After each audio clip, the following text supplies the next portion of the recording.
ایک درود پاک کا نور تھا وہ مجھے نظر آیا. دیکھیں ہر خوشبو کی اپنی خوشبو ہوتی ہے. سندل کی خوشبو ہے، چمبیلی ہے، فواکہ ہے، عود ہے، شمامت العنبر ہے، مشک ہے. خوشبو کہتے ہیں عام خوشبو ہے، لیکن ہر خوشبو کی تو اپنی خوشبو ہے، ہر عطر کی اپنی خوشبو ہے. اسی طرح ہر عمل کی اپنی خوشبو ہے. درود پاک کی اپنی ہے، ذکر کی اپنی ہے، کلمے کی، اخلاص کی، قل ہو اللہ کی. آج ہماری صورت قل ہو اللہ کی ہے، جو 10 صورتیں 10 راز ہم قل ہو اللہ کو بیان کر رہے ہیں. ہر عمل کی اپنی خوشبو ہے. فرمایا آپ کے ارد گرد میں نے خوشبو سنا تھا کہ جو اس وقت کا بادشاہ ہے وہ بہت درود پاک پڑھتا ہے. سنا تھا. اور اس درود پاک کا نور اس کے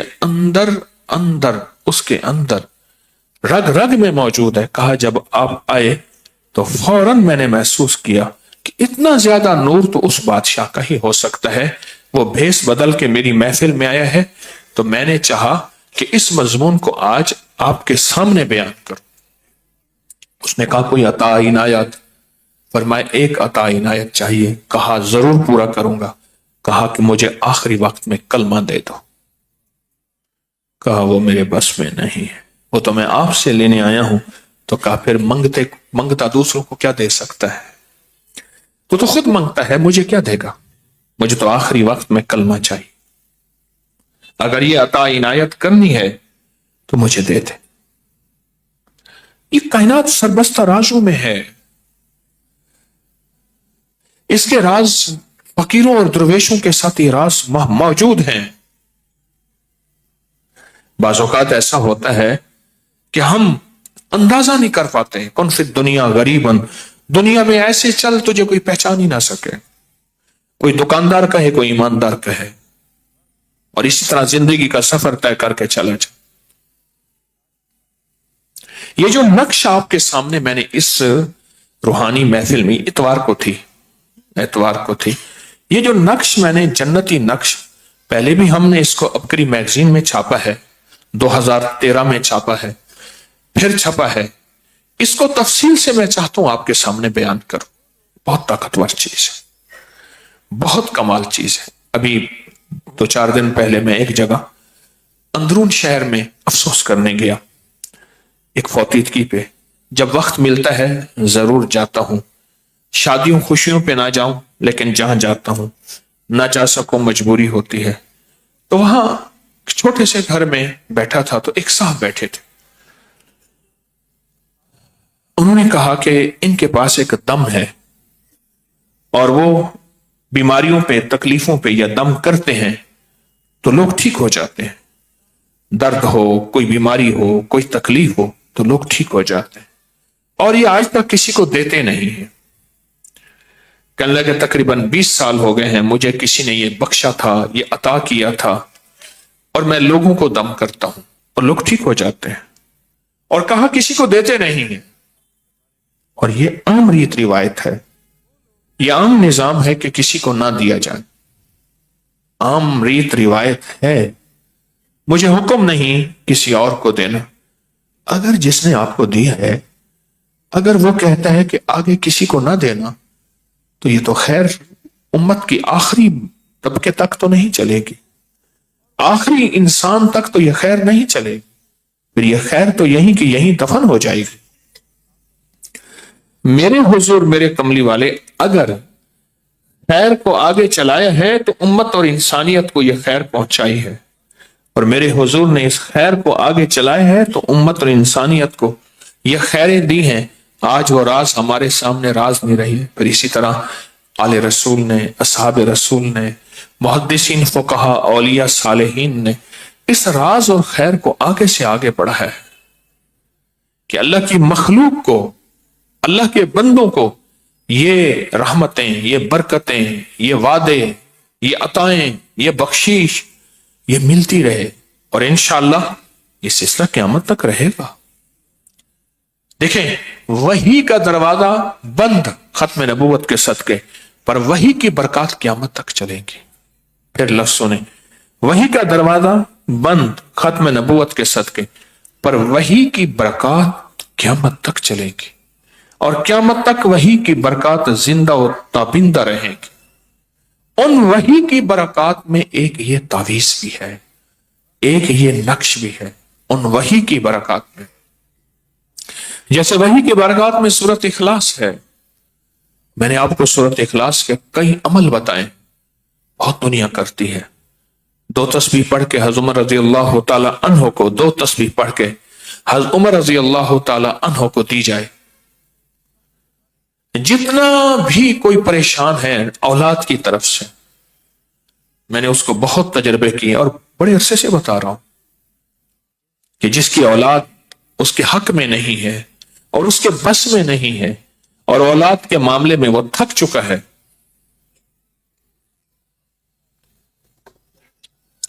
اولاد کے معاملے میں وہ تھک چکا ہے، 2 تسبیح پڑھ کے حضور عمر کو ہدیہ کرے اور ان کو عرض کر کے حضور توجہ فرمائیں، دعا فرمائیں، توجہ فرمائیں، دعا فرمائیں، ایسا کہنا شرک نہیں ہے، ایسا کہنا گناہ نہیں ہے، دعا فرمائیں، توجہ فرمائیں۔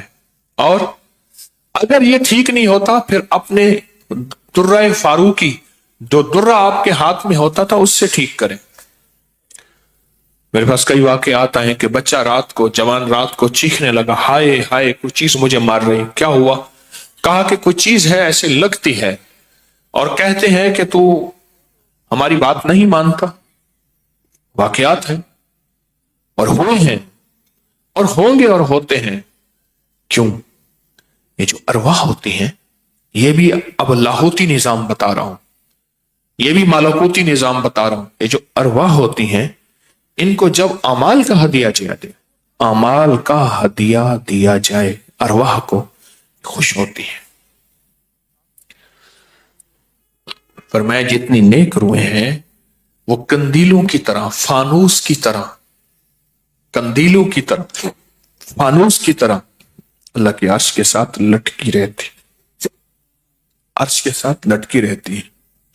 جب ان نیک ارواح کو ہدیہ پہنچاتے ہیں تو چونکہ وہ اللہ کے بہت قریب ہوتی ہیں تو اللہ سے عرض کرتے ہیں کہ یا اللہ، یہ ایک بندہ ہے بہت دکھیارا، بہت غم کا مارا، بہت حالات کا ستایا ہوا، یا اللہ اس بندے پہ ترس کھا، اللہ اس پہ رحم فرمائے، اور یا اللہ اس بندے کی مشکل حل فرمائے۔ تو اللہ پاک جل شان ہو ایک نیک ارواح کی دعاؤں کو قبول فرماتے ہیں۔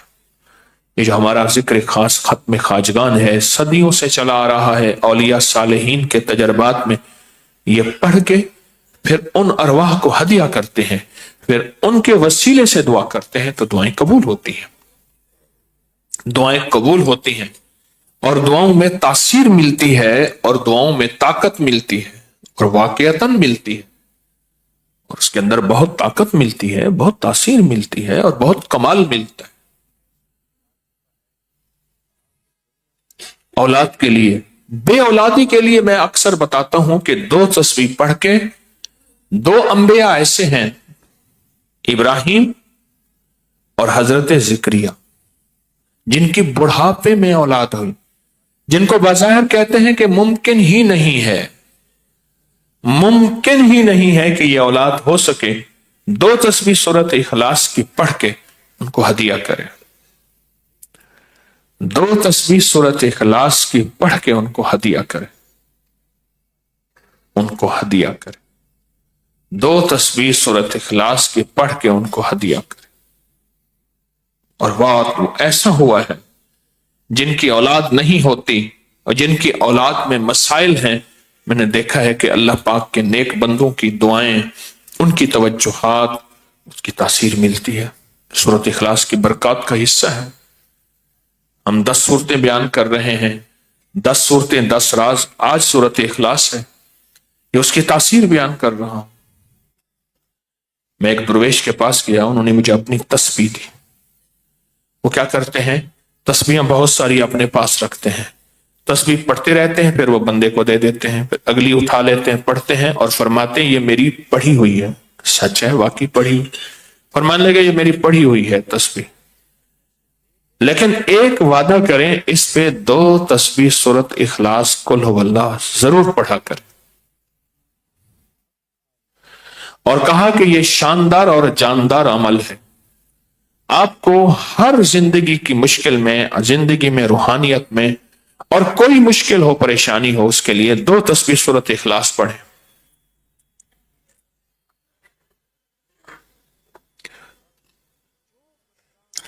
2 تسبیح سورۃ اخلاص پڑھیں.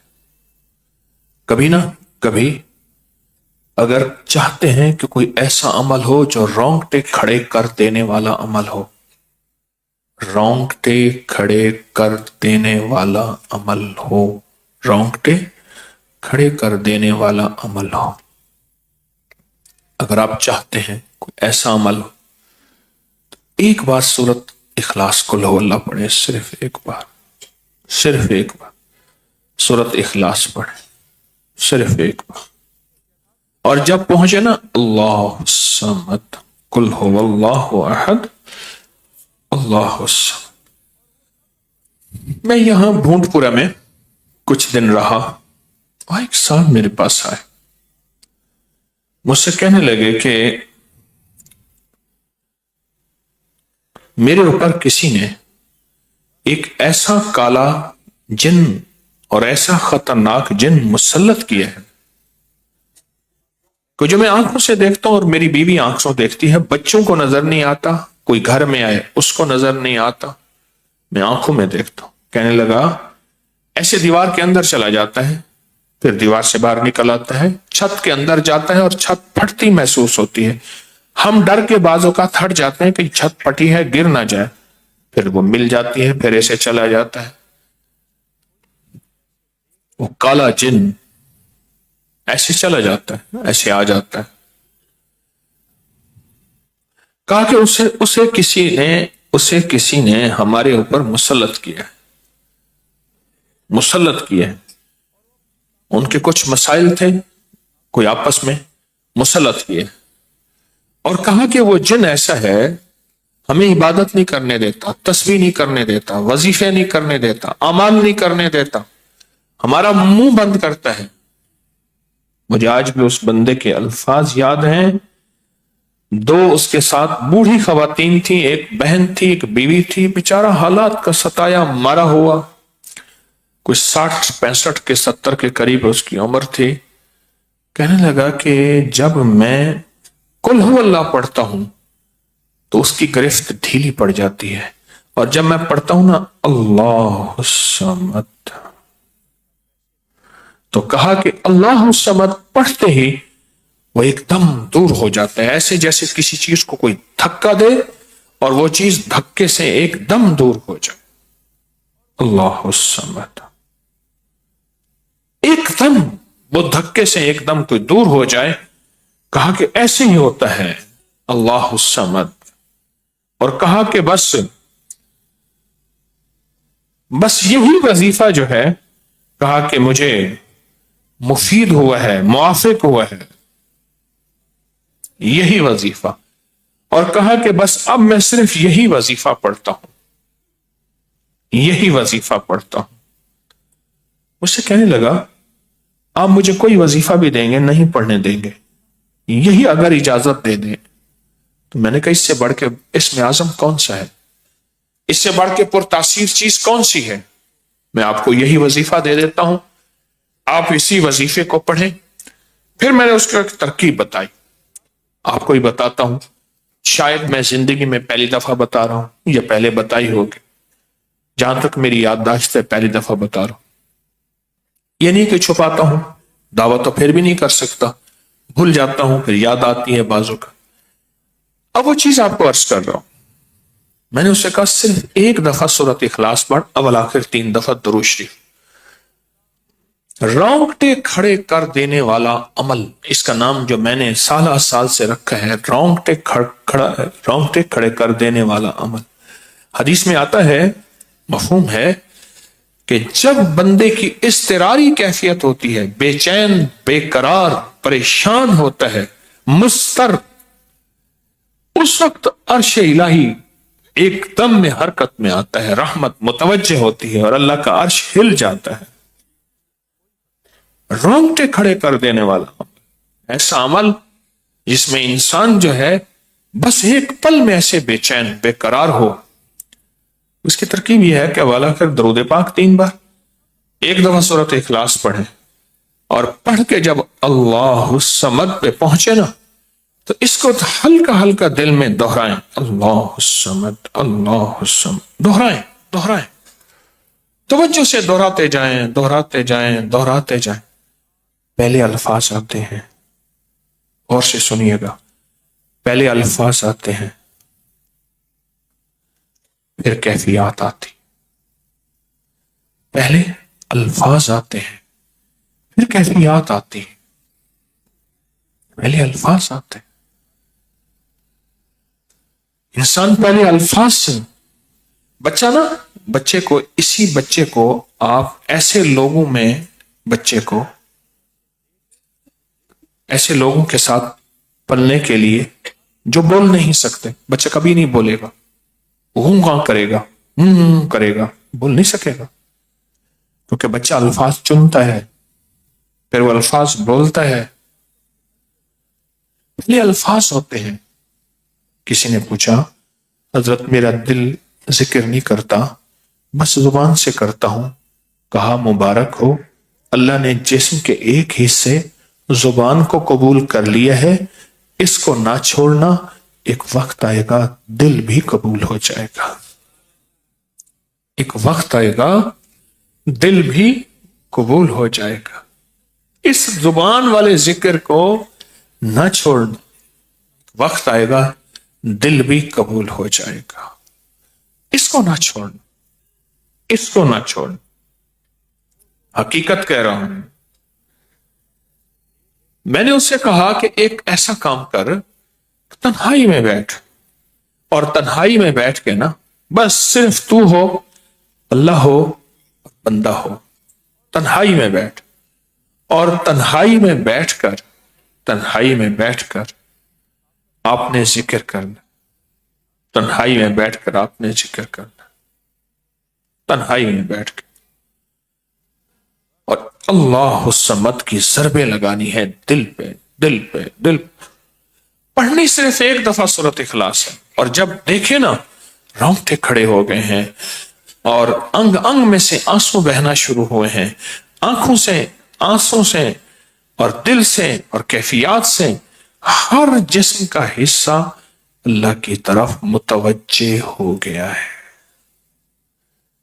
ہر دل کا حصہ، ہر جسم کا حصہ، ہر رگ رگ رگ رگ رگ رگ اللہ کی طرف متوجہ ہو گئی ہے۔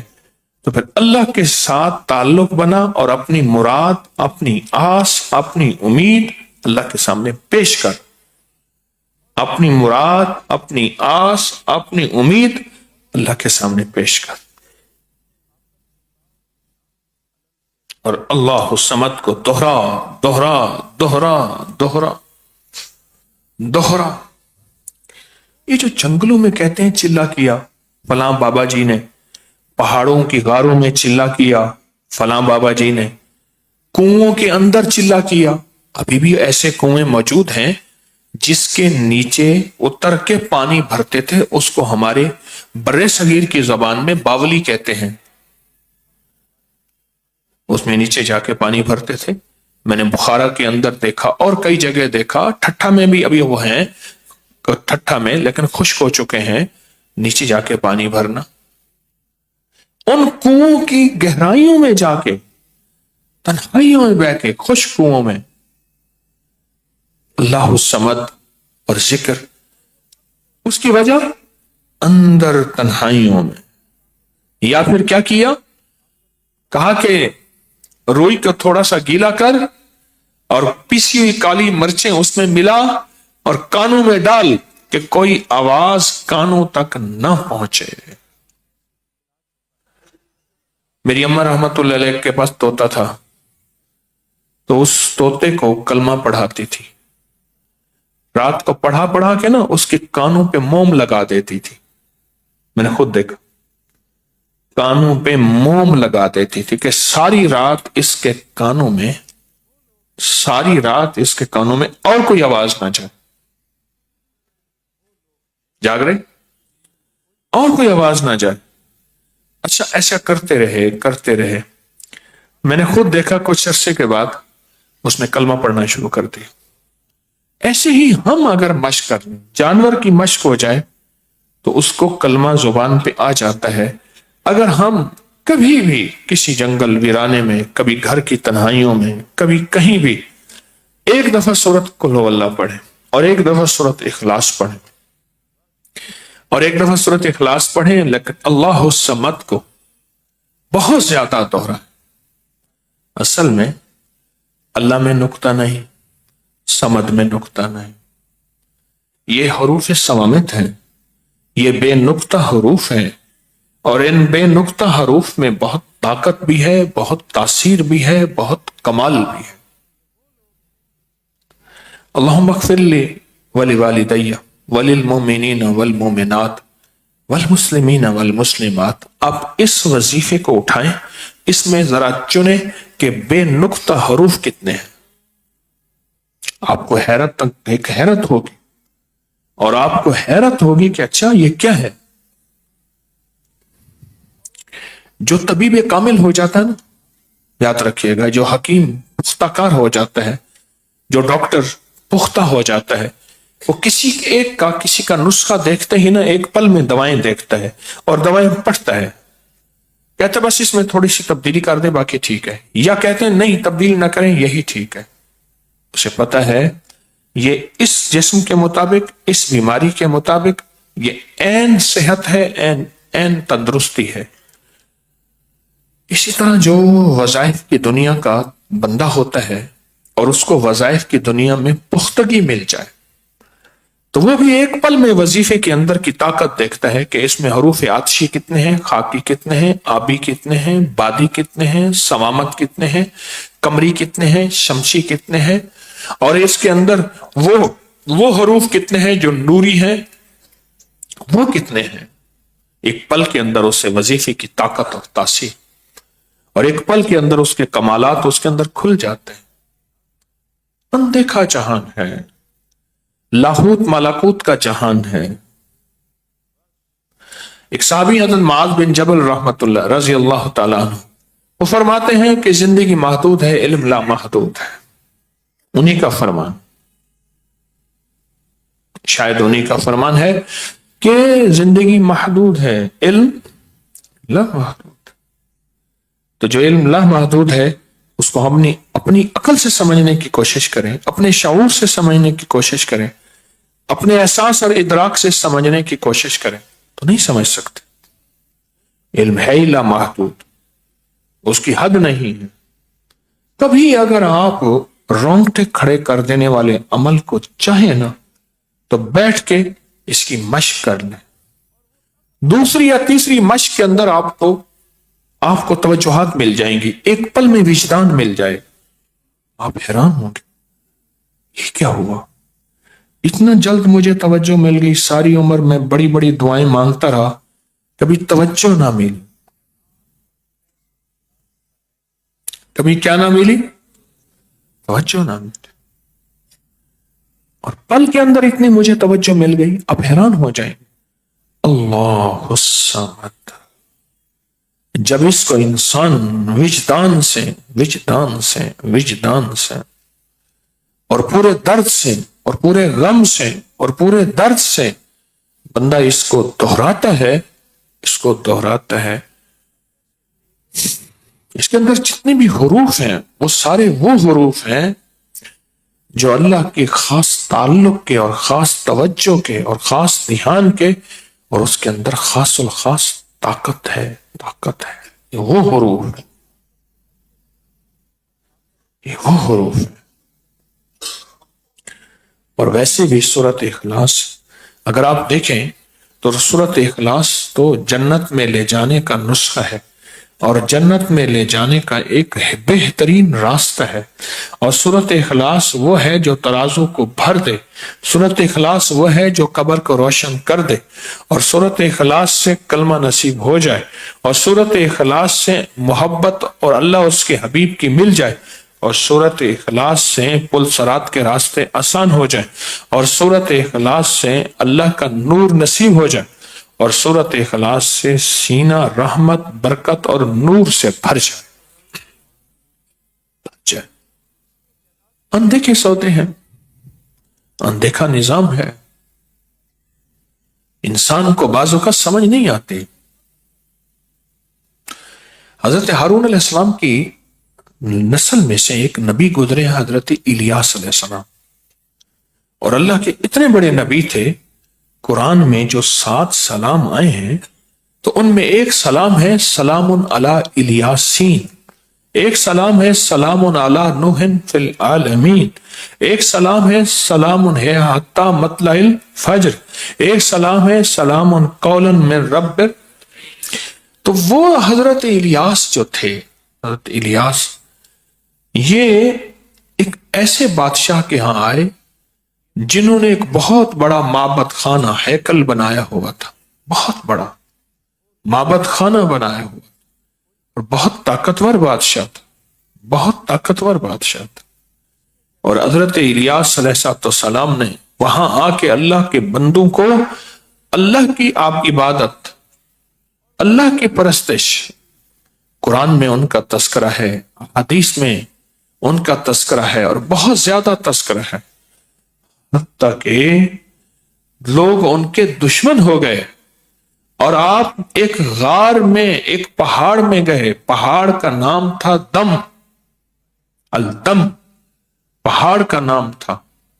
جب پہاڑ کے قریب گئے تو پہاڑ اچانک کھلا اور اس کے اندر غار موجود تھی، غار بنی، اور ایک روایت میں تھوڑا عرصہ اور ایک روایت میں 10 سال تک آپ نے اس غار میں پناہ لی۔ آپ جو ایک لفظ اکثر سنتے ہیں نا، یک دم، یک دم، یہ دم اس غار کا نام تھا، اس پہاڑ کا نام تھا، اس غار اور پہاڑ کا نام تھا۔ حضرت الیاس علیہ السلام کے بارے میں ایک بات عجیب ہے جو روایات میں لکھی ہے محدثین نے، فرمایا کہ وہ اللہ کے بندے تھے، جب بھی کوئی شیر بھوکا ہوتا تھا وہ آپ کے پاس آتا تھا، آپ کے تلوے چاٹتا تھا، اللہ پاک شیر کو آپ کے تلوے سے غذائیں عطا کرتا تھا، اور وہ بھوکا اور باس۔ اور یہ بھی روایت ہے کہ بوڑھا شیر شکار نہیں کر سکتا، بوڑھا شیر شکار نہیں کر سکتا، بوڑھا شیر آتا تھا، آپ کے تلوے چاٹتا تھا۔ اور فرمایا پھر بعض اوقات شیر آتا تو آپ کہتے تھے تیرا لعاب ناپاک ہے، میرے پاس پانی نہیں ہے کہ بعد میں اپنا پاؤں دھو کے عبادت کروں، تو ابھی نہ آ، پانی کا انتظام ہونے دے۔ تو پانی تو چشموں میں ہوتا تھا، اور وہ بھوکا شیر بیٹھ جاتا تھا، میں جب پانی کا انتظام ہوتا تھا پر میں آ کے چاٹ لے، اللہ نے تیری غذا یہاں رکھی ہے، اللہ نے تیری غذا یہاں رکھی ہے۔ اور پھر آپ کے تلوے چاٹ کے وہ بوڑھا شیر سیراب ہو جاتا تھا۔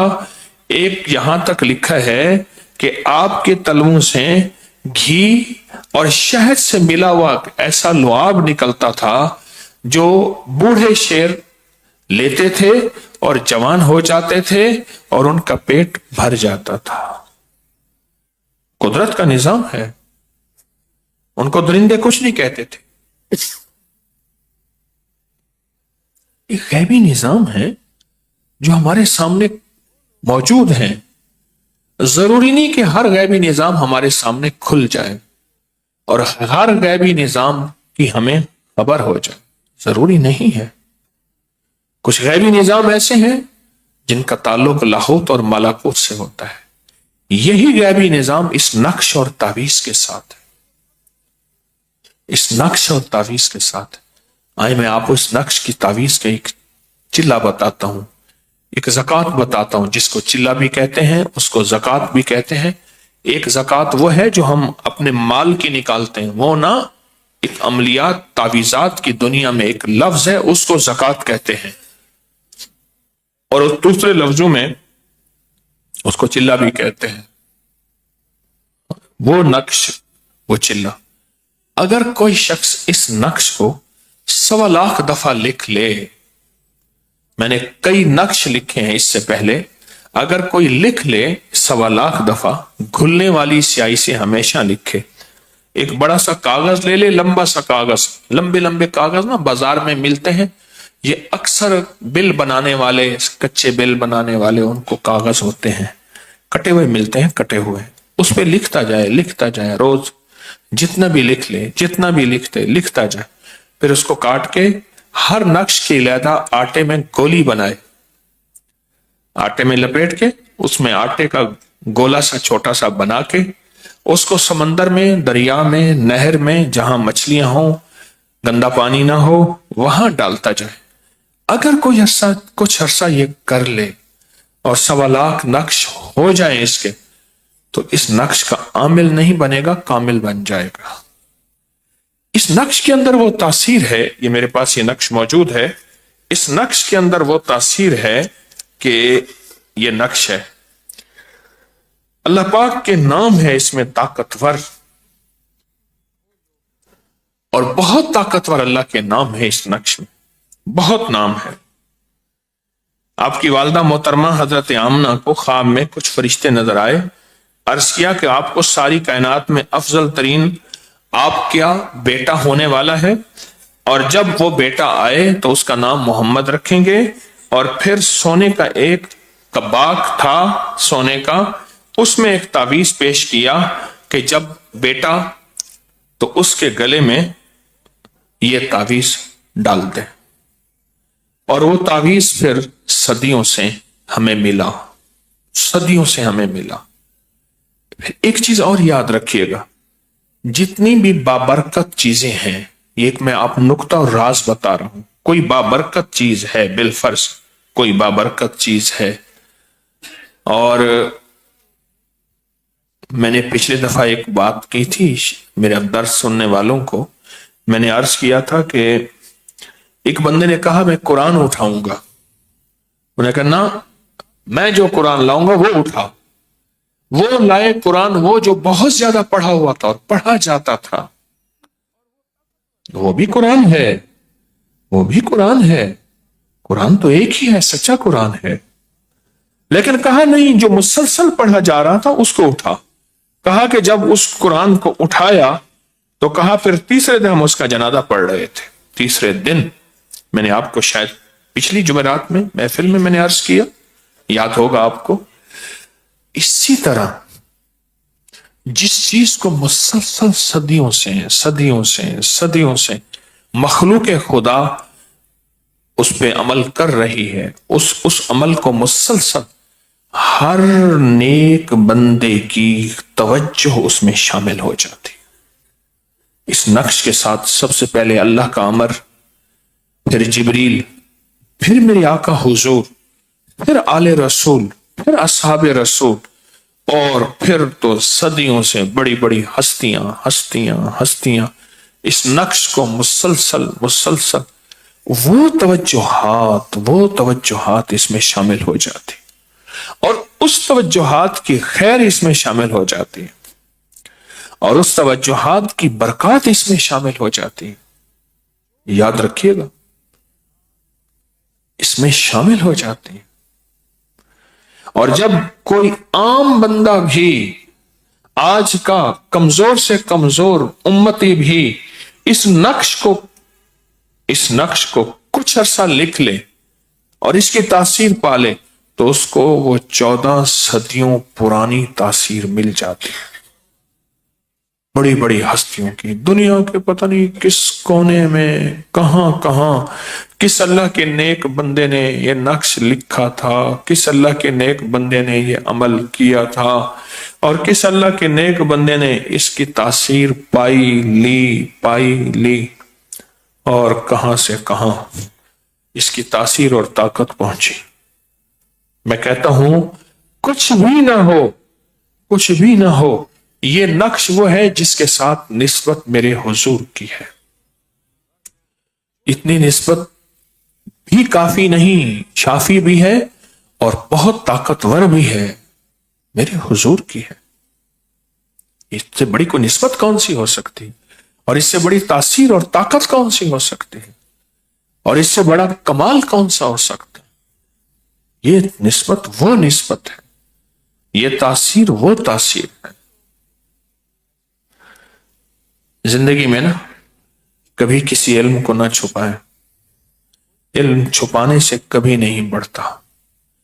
دو چیزیں ہیں جو دینے سے بڑھتی ہیں، ایک مال اور ایک علم. دینے سے بڑھتی ہے. اللہ کی مخلوق کو جتنا عام کریں گے اتنا اللہ اس کو بڑھاتا جائے گا، بڑھاتا جائے گا.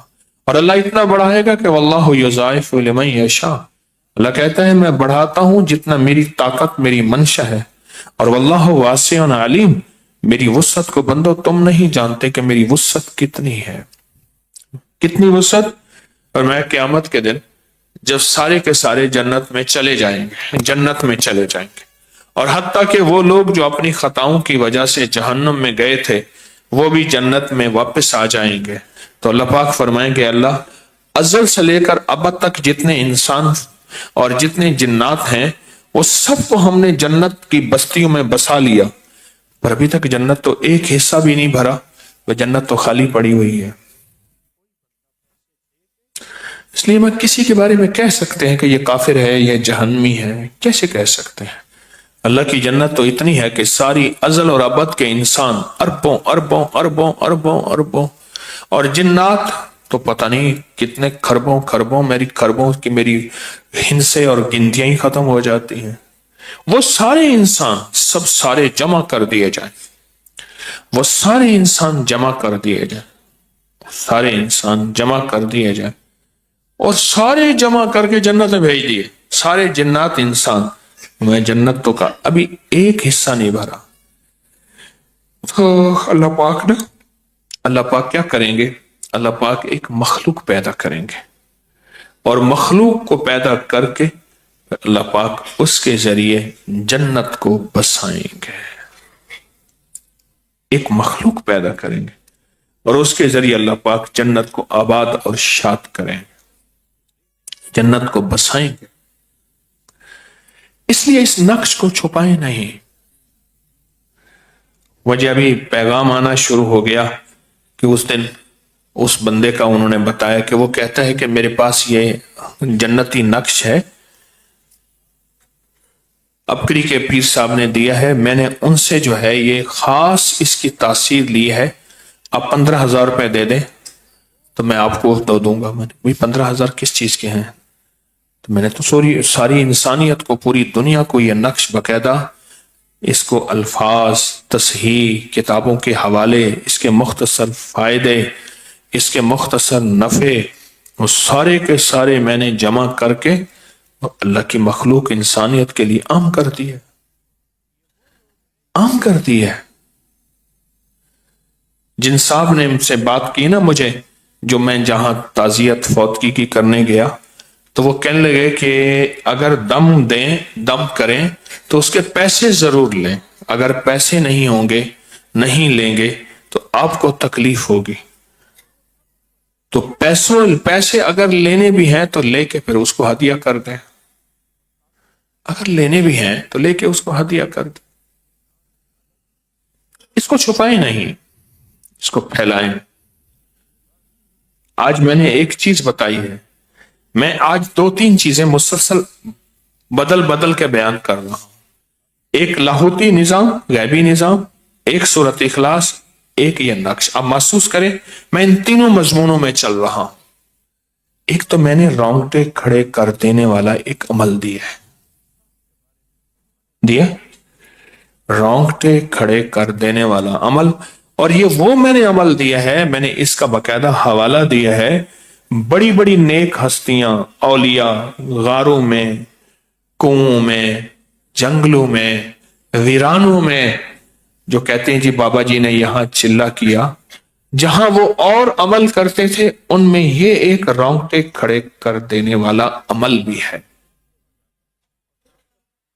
کہ ایک بار سورۃ اخلاص پڑھیں اور اللہ الصمد اس کو دہرائیں دہرائیں دہرائیں دہرائیں، اور اتنا زیادہ دہرائیں، اتنا زیادہ دہرائیں کہ اس کی طاقت اور تاثیر بڑھتی چلی جائے، روئے روئے میں، انگ انگ میں، رگ رگ میں، جسم کے حصے میں یہ اتر جائے.